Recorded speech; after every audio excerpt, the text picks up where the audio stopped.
প্রিয় ছাত্রছাত্রীরা, তোমাদের সাথে আগন্তুক ইউটিউব চ্যানেলে স্বাগত নিয়ে এসেছি আজকের আলোচনা নিয়ে। আজকের বিষয় আইসক্রিমের বাক্সে বাড়ি রেফ্রিজারেটরের দেয়ালে দুটো অথ থাকে কেন।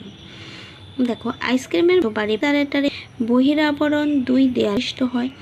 এই দুই দেয়ালের মধ্যবর্তী অংশ তাপের কুপরিবাহী কাঁচ তন্তু দ্বারা পূর্ণ থাকে এবং কাঁচ তন্তুর মধ্যবর্তী ফাঁকা অংশে থাকে বায়ু। বায়ু ও কাঁচতন্তু উভয়ই তাপের কুপরিবাহী হওয়ায় পরিবহন বা পরিচলন পদ্ধতিতে বাইরে থেকে তাপ সহজে বাক্স বা রেফ্রিজারেটরের ভিতরে আসতে পারে না। তাই আইসক্রিম সহজে গলে যায় না এবং রেফ্রিজারেটরের অভ্যন্তরে দীর্ঘ সময়ের জন্য ঠান্ডা থাকে।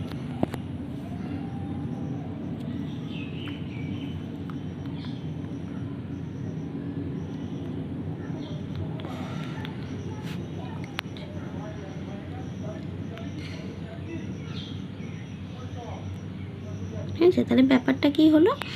ব্যাপারটা এরকম, যেহেতু আইসক্রিমের বাক্স ও রেফ্রিজারেটর দুটোকে এমনভাবে তৈরি করা প্রয়োজন যাতে বাইরের উষ্ণতা বা বাইরের তাপমাত্রা ভিতরে প্রবেশ করে ভিতরে গরম পরিবেশ তৈরি করতে না পারে, সেই জন্য ওটা দুটি দেয়াল বিশিষ্ট করা হয় এবং মাঝখানে দুই দেয়ালের মধ্যবর্তী তাপের কুপরিবাহী কাঁচ তন্তু দ্বারা পূর্ণ থাকে।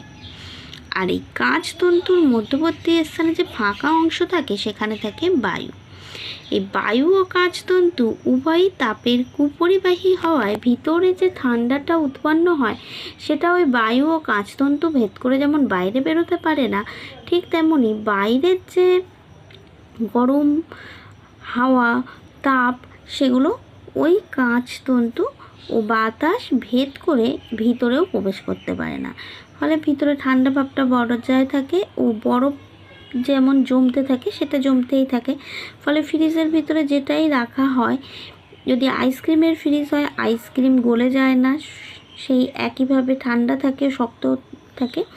আবার ফ্রিজে যে সমস্ত জিনিসগুলো থাকে সেগুলো দীর্ঘদিন বা দীর্ঘ সময় ধরে স্টোর করা যায়। ঠিক আছে।